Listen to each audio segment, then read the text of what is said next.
em 1 Coríntios 15, 58. Até.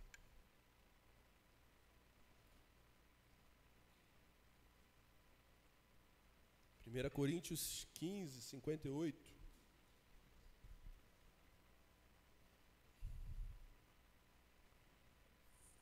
Todos acharam, amém? Antes de ler, você vai olhar para o irmão que está do seu lado e vai dizer assim: persevere, não desista. Mais uma vez, persevere, não desista. Amém? 1 Coríntios 15, 58 vai dizer assim: portanto, meus amados irmãos, sejam fortes e firmes. Trabalhem sempre para o Senhor com entusiasmo, pois vocês sabem que nada do que fazem será para o Senhor é inútil. Amém? Fala mais uma vez: persevere, não desista. Glória a Deus. Primeira carta de Paulo aos Coríntios fala para um povo extremamente desestruturado, extremamente idólatra, onde essa igreja de Corinto estava implantada. E esse lugar onde essa igreja de Corinto estava plantada, né, era um lugar totalmente plural, né, onde vinha muitos povos, onde tinha muitas pessoas de várias crenças, de várias realidades. E ela estava vivendo grandes dificuldades por conta dessa pluralidade. E Paulo, o responsável por essa igreja, não estava naquele lugar, mas ele envia uma carta, e essa carta aos Coríntios. E olha só que interessante, ele vai dizer: meus amados irmãos, permaneçam firmes e constantes, não desistam, trabalhem sempre para o Senhor com entusiasmo, pois vocês sabem que nada do que fazem para o Senhor é inútil. Persevere, não desista. Mesmo a meio às dificuldades, mesmo a situações adversas que aquela igreja estava enfrentando, Paulo é categórico em dizer para que eles não desistam, perseverem sempre, pois ele sabe que mais à frente o Senhor vai dar vitória. O Senhor vai, sim, direcionar aquele povo para acreditarem fielmente no Senhor, onde Paulo vai dizer: olha, perseverem, mantenham sempre vigilantes, não desanimem. No 16:13 vai dizer: estejam vigilantes, permaneçam firmes na fé, sejam corajosos, sejam fortes, façam tudo com amor. E olha só que interessante, né? Paulo, ele faz menção a estar forte e corajoso, faz menção a permanecer firme, fiel, mesmo em meio à adversidade. Talvez nessa noite nós estamos passando por alguma coisa parecida. Não sei você, mas o mundo hoje tem se mostrado uma face um pouco diferente daquilo que nós acreditamos. E cada vez mais ele vem progredindo com essa verdade. E qual é essa verdade? Agora, o que vocês ensinavam lá atrás não funciona mais. O que os seus pais te ensinaram lá atrás não existe mais, acabou. Você ser separado, você não se misturar com pessoas que não estão no bom caminho, nada, isso aí é o nada a ver, né? Você pode sim falar com quem deve falar, não tem nenhuma importância. Aquilo que nossos pais ensinaram para a gente lá atrás, para não se misturar com pessoas, aquilo que os nossos pais nos ensinaram lá atrás, em cumprimentar uns aos outros, ser educado, não serve mais, não precisa. Isso é coisa do passado, isso é coisa que já passou. Aquilo que você aprendeu como uma boa maneira, bons modos, não existe mais, né? A gente está vivendo uma fase nesse mundo onde tudo aquilo que era correto virou errado, e tudo aquilo que era errado virou correto. Nós vemos entrevistas de pessoas, deputados, pessoas de muita influência, que vão dizer sim, que estão perseguindo a igreja. Por quê? Porque a igreja é um programa retrógrado, já passou. É um programa onde, né, é uma entidade, é uma instituição onde as coisas que ela ensinava já não servem mais. O mundo evoluiu e a igreja foi colocada de lado. Os princípios básicos da igreja foram colocados de lado. Os princípios da família cristã foram colocados sim de lado. Então nós temos visto pessoas influentes no nosso tempo pregando contra a própria igreja. Contra a própria igreja. E nesse tempo aqui, no tempo de Paulo não é diferente. Essa igreja vivia exatamente essas coisas que nós estamos vivendo. A distorção, a pluralidade. E ele vai dizer para a igreja, olha, continua firme, porque quem te chamou não vai desistir. Quem te chamou te garante, não desista. E eu adquiro aqui 3 pontos, né, nessa verdade, onde nós precisamos estar, primeiramente, para combater essas situações, permanecer firmes e fiéis e constantes, com um olhar fixo. Ative seus olhos espirituais e para de olhar para o mundo. Olha para os montes, como diz lá em Salmo 121. Nós atendemos e conversamos com várias pessoas, e muitas dessas pessoas perdem a confiança em seres humanos, em pessoas. Por quê? Esquecem de olhar para os montes, esquecem de fixar os olhos no que é importante. Essa igreja talvez tenha passado por isso. Pararam de olhar para os ensinamentos de Paulo, pararam de olhar para aquilo que era correto, começaram a olhar para as pluralidades do local e desviaram o seu olhar do que é correto, do que é certo. Desviaram o olhar daquilo que era ensinado, olhar para Cristo. E o que nós aprendemos? Olhar fixo, ative os seus olhos espirituais. Confie tão somente no Senhor, coloque a sua confiança em Deus. Nós estamos vivendo momentos onde pessoas preferem confiar em pessoas. Pessoas preferem cuidar de animais a cuidar de pessoas. Não é melhor meu cãozinho, meu gatinho, porque ele não me desampara, ele não me entristece, ele não me apunhala pelas costas. Pessoas estão deixando de amar pessoas porque estão desiludidas com esse tempo. E o Salmo 121 vai dizer para nós, olha para os montes, fixa os seus olhos nos montes, de onde virá o meu socorro? Meu socorro vem do Senhor. E dele, ele não me desampara. E é bem verdade que eu quero dizer para nós nessa noite. Eu quero mesmo que vocês entendam, que nós entendamos isso, que os nossos olhos, como diz, né, que os nossos olhos é a janela da alma, os nossos olhos nos direciona para os lugares, nos direciona para caminhos. O olhar fixo nos montes nos traz a conotação de estarmos firmes no Senhor, de não nos olhar nem mesmo para a esquerda, nem mesmo para a direita, confiar tão somente no próprio Deus. Os olhares fixos nos montes, meus irmãos, para nós nessa noite, é olhar para Cristo, é olhar para o autor e consumador da nossa fé. Aleluia. Ter uma oração contínua, o clamor de alguém comprometido com o que foi prometido, estremece as estruturas da insegurança. Tão somente não desista. Fala mais uma vez. O clamor de alguém comprometido com o que foi prometido estremece as estruturas da insegurança. Tão somente não desista. O mundo de hoje tem nos mostrado que aquilo que nós entendemos como promessa já passou. Aquilo que nós recebemos como promessa, tia Cidinha, esquece, não vai acontecer.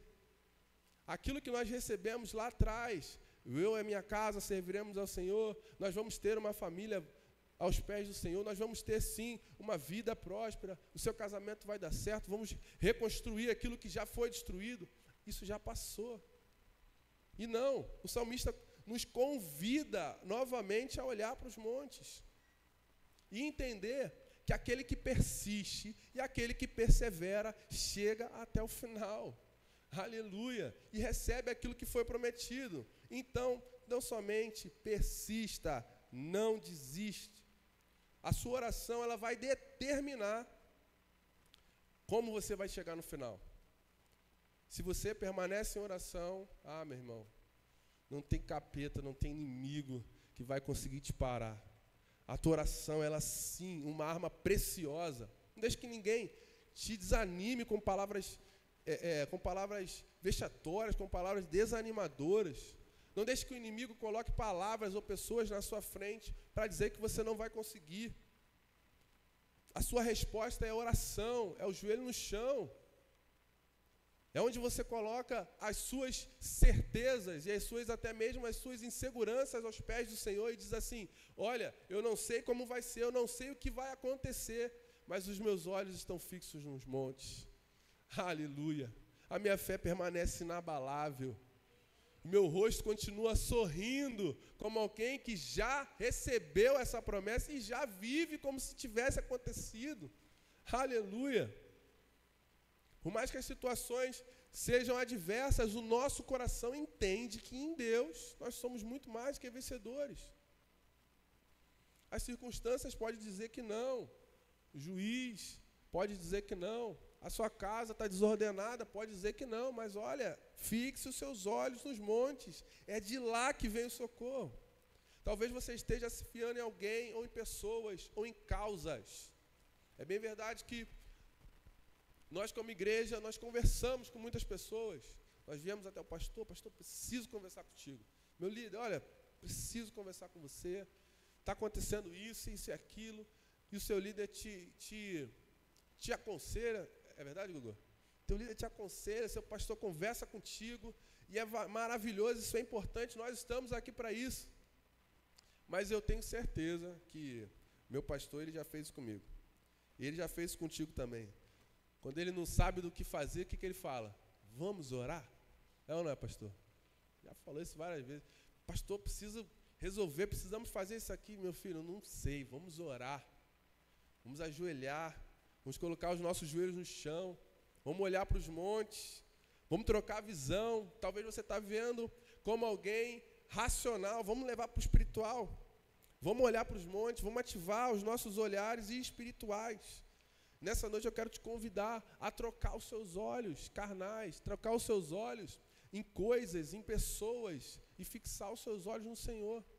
Acreditando que a promessa, ela vai se cumprir, não porque você é bom, não porque você pode, não porque você tem, mas porque Ele é fiel.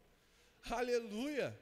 E isso é uma verdade que precisa sair dos nossos esboços. Talvez você escreve muito como eu, aqui no meu celular está cheio de coisa, eu nem sei se eu vou falar isso tudo, mas olha, talvez você escreve no papel que precisa confiar, que precisa olhar para os montes, que precisa trocar esse pensamento parado para um pensamento em movimento, que é olhando para o céu, que é olhando para o Senhor.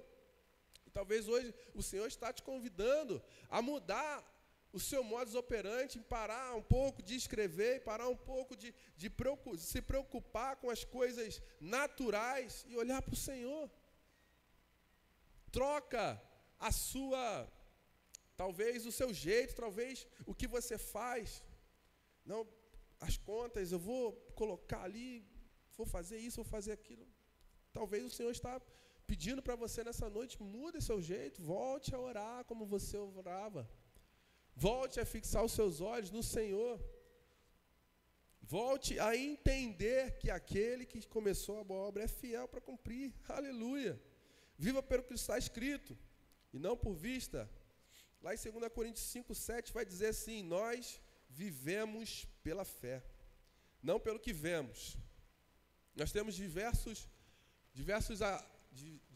exemplos na Bíblia, diversos exemplos na Escritura, que nós vamos entender que, se for pautar pelo aquilo que estamos vendo, nada vai acontecer.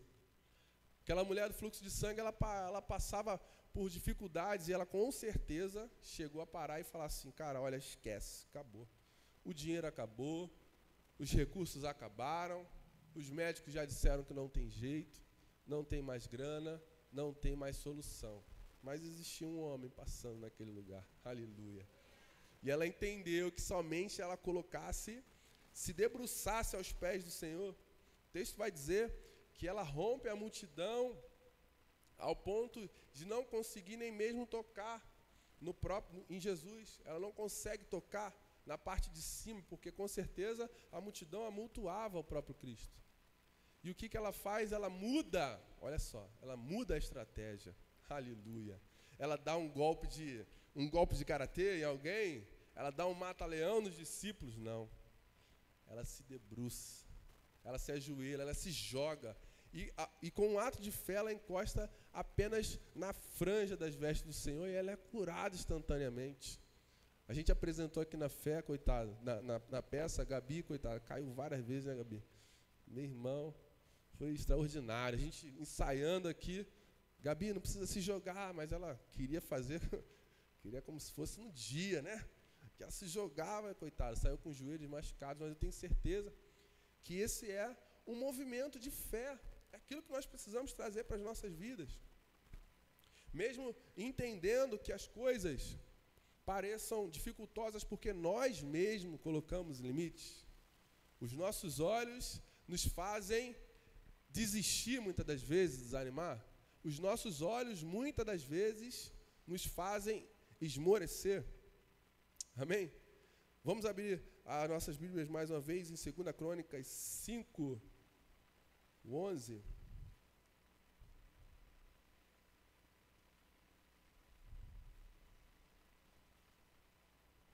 Segunda Crônicas 5:11.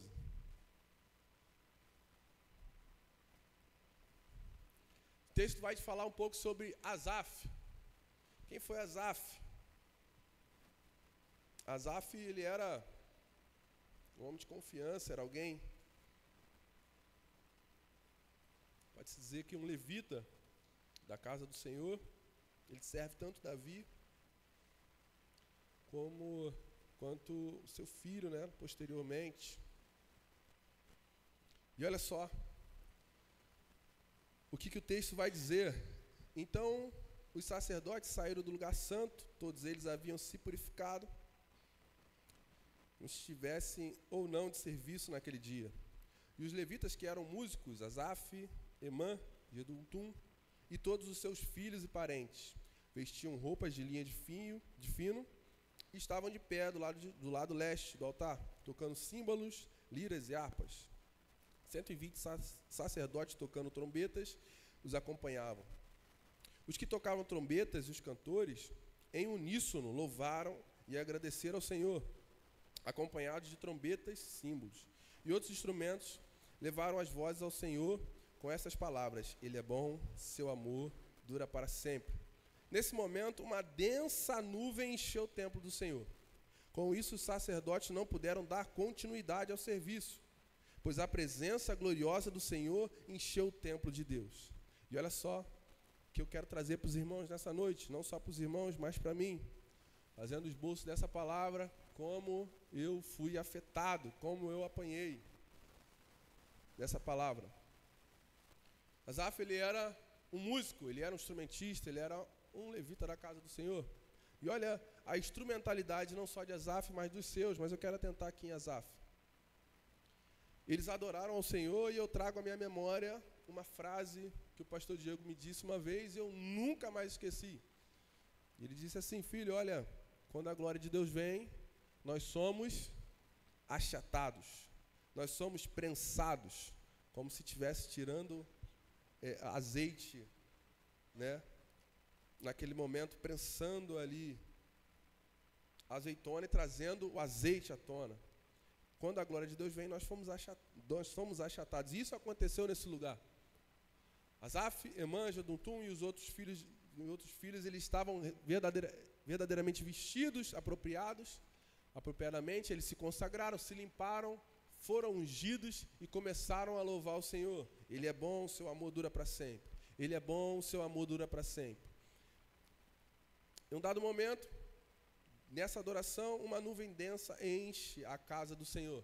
E com isso eles não conseguiram mais continuar o seu serviço, porque a glória de Deus era tanta naquele lugar, que eles foram achatados, eles foram prensados.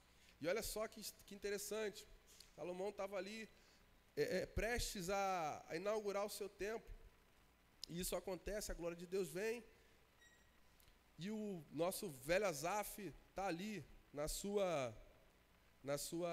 no seu ofício, né, de adorador. A vida dele está de boa, ele está servindo da melhor forma, ele está vivendo as coisas do Senhor, ele está servindo, ele está em trabalho, ele está verdadeiramente como eu e você, servindo na casa local. Porém, como todos nós, chega o dia da aflição, chega o dia onde nós somos verdadeiramente confrontados por alguma situação. E você vai lembrar desse salmo, Salmo 73, quando Asaf, ele se depara com os ímpios, se depara com a situação do próximo, ele deixa de olhar para os montes e ele começa a observar o que acontece em volta dele. Né? É um salmo muito conhecido, onde Asaf olha para essas situações, para as pessoas, para os ímpios, Alex, que prosperam. E isso acontece muito com a gente, isso já aconteceu demais comigo. Meu Deus. Principalmente quando você anda na rua, vê aquele povo que não trabalha, ali no churrasquinho, dançando miudinho, e você trabalhando de noite, de sol a sol. Muitas das vezes, às vezes, quando você vai no mercado, a mulher fala assim, carne não, frango. Carne não, amor, ovo. Carne não dá. Infelizmente, esse mês não vai dar. As coisas apertaram, tem que fazer exame das crianças, tem que fazer isso, tem que pagar aquilo. As coisas apertaram e você passa na rua ali, meu irmão, às vezes eu chego quarta-feira, uma terça-feira, 6 horas da tarde, meu irmão, caindo o sol ali, e você ali, sem nada no bolso, você olha para o lado, meu irmão, ali no salgadinho, ali um churrasquinho, você fala, Jesus, de onde vem esse dinheiro, Senhor? Como é que esses ímpios prosperam dessa forma? Como é que essas pessoas vivem dessa maneira? Trabalham, ralam. E muitas das vezes a gente pensa como o velho Asaf. Como que faço tudo direitinho, dizimo na casa do Senhor? Meu Deus, o devorador deve estar insatisfeito com a minha vida. É uma coisa errada. E às vezes a gente entra nesse salmo juntinho com Asaf. Certamente Deus é bom e dura para sempre, e é bom para sempre, para os que têm coração puro. Quanto a mim, quase tropecei. Olha só. Quanto a mim, quase tropecei. Esse mesmo Asaf, que lá atrás adorava ao Senhor, a glória de Deus enchia toda a casa, a ponto que eles mesmos não conseguiam ficar de pé. Eles eram achatados, como eu falei. Meus pés escorregaram, eu quase caí, pois tive inveja dos orgulhosos, quando os vi prosperar, apesar da sua perversidade. Levam a vida sem sofrimento, e têm um corpo saudável e forte, meu Deus. Não enfrentam dificuldades, nem estão cheios de problemas como os demais. Ostentam orgulho como um colar de pedras preciosas e se vestem de crueldade. Seus olhos cobiçam sempre mais, e o coração vive cheio de más intenções, zombam e falam somente maldades. E seu orgulho ameaçam usar até de violência. Falam como se fossem donos do céu, e as suas palavras arrogantes percorrem a terra. E ele vai continuar falando sobre essa galerinha. Meu Deus, às vezes a gente entra nesse salmo junto com Asaf. A gente chega aqui num domingo, numa quarta-feira dessa de fogo, onde nós queremos ouvir as respostas do Senhor e nós saímos daqui abençoados.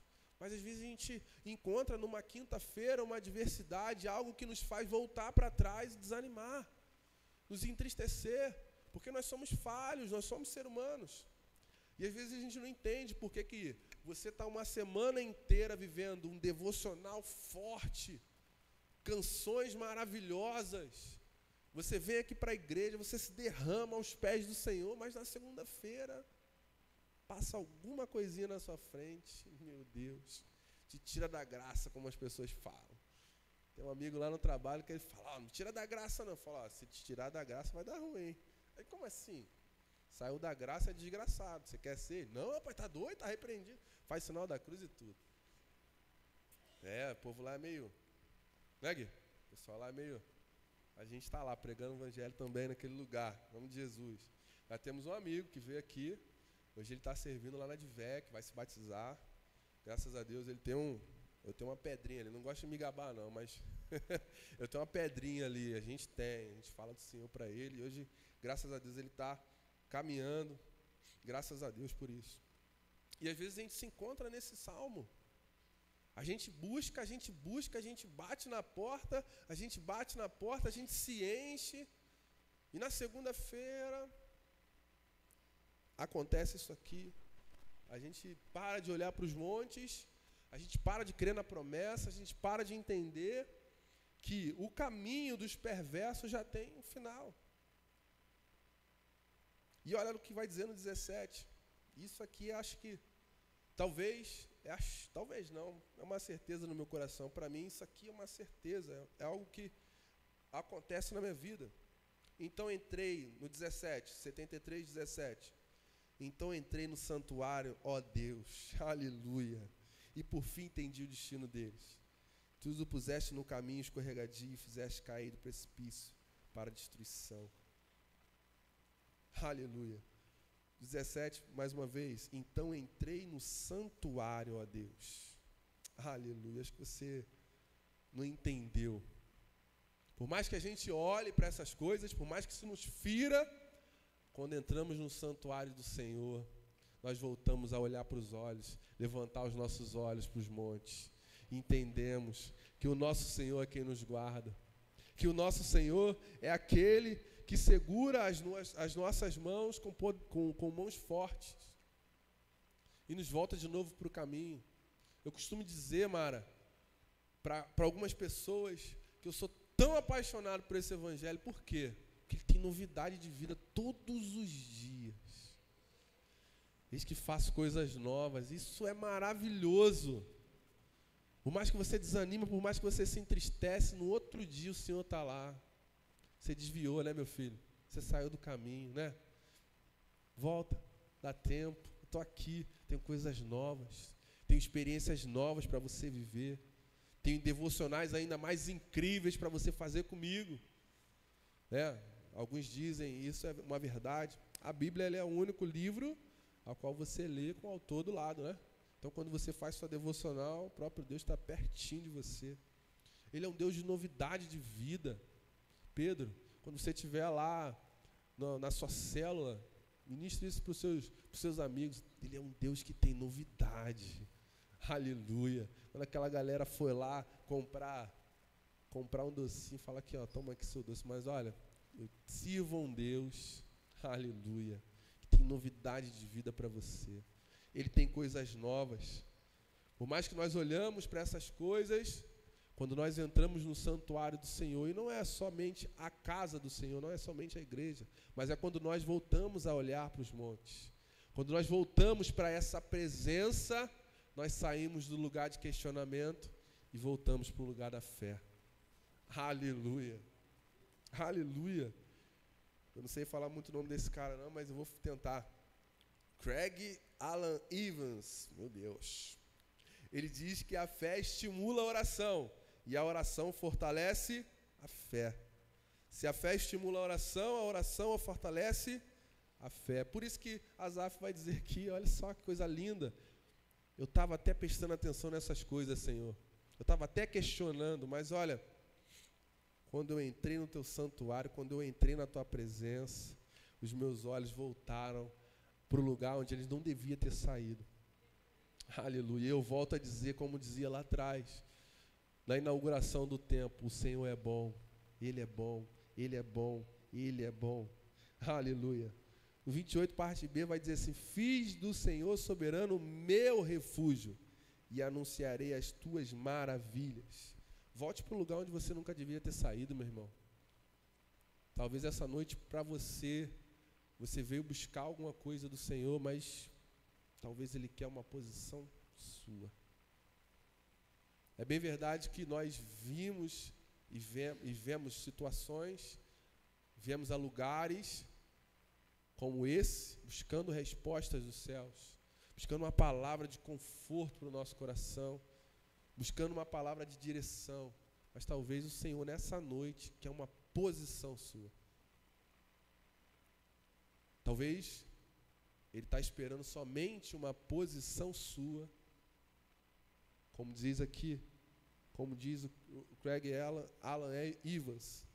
Talvez Ele está buscando nisso para você nessa noite. Que a sua fé estimule a sua oração e a sua oração fortaleça a sua fé. Volte para o lugar onde você não deveria ter saído. E onde é que é esse lugar? É no santuário do Senhor, é na presença dEle. Aleluia.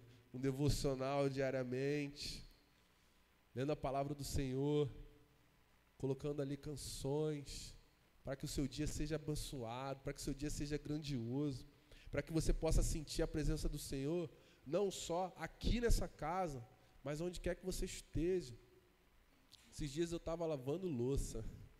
Eu adoro lavar louça. Nossa, meu Deus. Adoro lavar louça.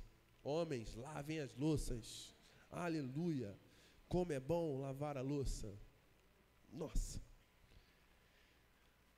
Mas eu estava ali, né? Fazendo a minha função de marido, né? Eu vi a necessidade e atendi. Não foi ela que mandou, não. Foi eu que falei, vou lavar porque eu quero. Porque eu gosto de ver a casa arrumada, a rua. Eu estava ali lavando a louça. E eu tenho essa mania, né? Às vezes não dá, porque as crianças estão vendo desenho, mas bota uma canção ali. Eu estou falando com o Senhor e estou lavando a louça. E estou ouvindo a voz do Senhor, lavando a louça. E essa canção, ela penetrou no meu coração e eu comecei a falar com ele. E ele começou a palestrar no meu coração naquele dia, de uma maneira tão forte. Eu comecei a chorar. Parecia que a água da louça tinha caído nos meus olhos. Será que o sabão caiu? E ardeu. A gente, macho, fala, né? Não, o sabão caiu no meu olho. Tá ardendo. Caiu um sabão no meu olho. Mas não, era a presença do Senhor, meu irmão. Era Deus falando comigo. Ah, por que você saiu de onde você nunca deveria ter saído? Mas como assim? Você nunca saiu da igreja, está aqui todo dia. Mas a gente faz igual o velho Asaf. A gente deixa de olhar para os olhos, a gente deixa de fixar os nossos olhos aonde nunca deveríamos ter tirado. Amém? Robert Murray McCheyne diz assim: não coloque os seus olhos nas flores desse mundo, pois todas elas têm uma corrupção. Aprecie a rosa de Sarão, mais que tudo, pois ela não muda. Não coloque os seus olhos nas flores desse mundo, nas coisas que parecem belas, nas situações adversas que parecem ser atrativas. Tire os seus olhos dela, porque tem corrupção. Né? Às vezes a gente entra num determinado lugar, um setor diferente da empresa, e a gente começa a conversar com uma pessoa, e a gente começa a conversar com outra pessoa, a gente cria amizades, e depois quando a gente vai descobrir algumas coisas, você fala, meu Deus, como é que pode um negócio desse? Parecia tão abençoada essa pessoa. E às vezes, quando você vai conhecendo ali, você vê que não é bem isso. E às vezes a gente inicia uma amizade e se frustra, porque deposita tudo aquilo que nós deveríamos depositar no próprio Deus e somente nele a gente deposita em pessoas. A gente se frustra porque os nossos olhos, novamente, não estão nos montes. E a gente se encontra nessa mesma situação, olhando para as flores belas desse mundo. E eu convido a você a não só voltar para o lugar de origem, que é o lugar de oração, o lugar de devoção ao Senhor, mas é deixar de colocar os seus olhos em coisas do mundo. Olha para a flor mais preciosa. Aqui, essa referência, a rosa de Sarão, é ao próprio Cristo. É uma flor incorruptível, uma flor sem defeitos. É alguém que veio, nasceu, morreu, ressuscitou e não teve um pecado. É alguém que você pode colocar os seus planos, é alguém que você pode colocar os seus olhos, é alguém que você pode se dedicar à vida, que ele nunca vai te frustrar, ele nunca vai te decepcionar.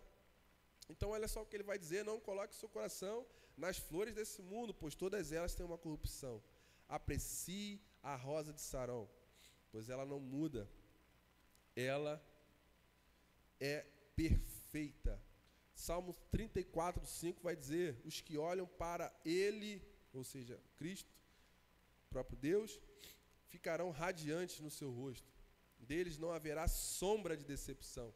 Os que olham para ti, Deus, estão radiantes no rosto. Deles não haverá sombra de decepção. É alguém que nós colocamos a nossa certeza, colocamos a nossa fé, e nós ficamos assim, como o salmista vai dizer no 34, os que olham para Deus são radiantes. Há um sorriso no rosto. Tia Célia, há uma paz que excede todo entendimento. E como eu sou abençoado, quando eu falo sobre a paz que excede todo entendimento, eu não sei porque eu só lembro da tia Célia.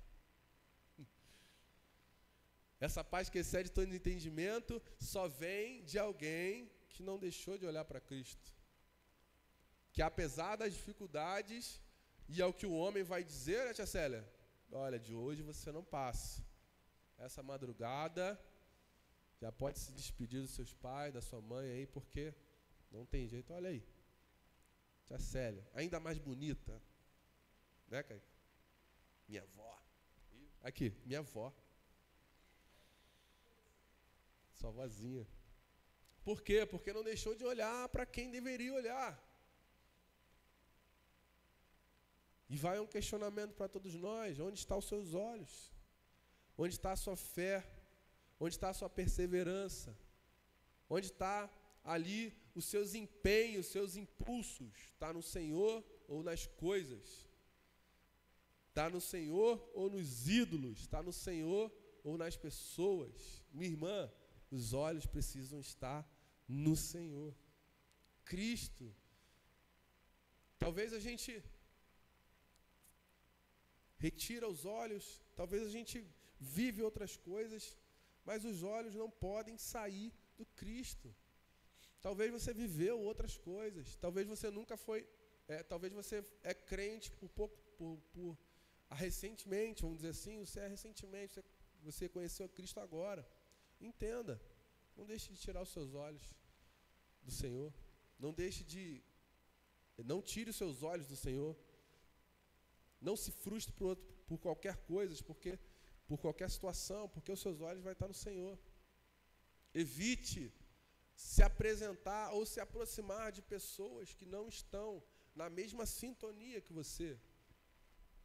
O Cristo, ele precisa estar em mim e eu preciso exalar Cristo, para que a minha vida seja verdadeiramente transformada. E talvez a gente recebe, né, como eu falei aqui, muitas palavras, muitas promessas, muitas coisas nós ouvimos por aí, e às vezes essas coisas nos fazem esquecer da promessa que nós recebemos, né? Às vezes a gente ouve coisas, fala com pessoas, e às vezes a gente esquece que Deus nos prometeu lá atrás. E eu quero te trazer a memória nessa noite, porque lá em Hebreus 10:39 vai dizer: nós, porém, não somos daqueles que se retiram para a perdição, mas daqueles que creem para a conservação da alma. Nós não somos daqueles que retrocedem, nós somos daqueles que avançam, e avançam com a promessa no nosso coração. O Senhor te prometeu, Ele vai cumprir, meu irmão. Ele não é homem para que minta, nem filho do homem para que se arrependa. Nós precisamos tão somente fixar os nossos olhos no Senhor. Amém? Vamos ficar de pé?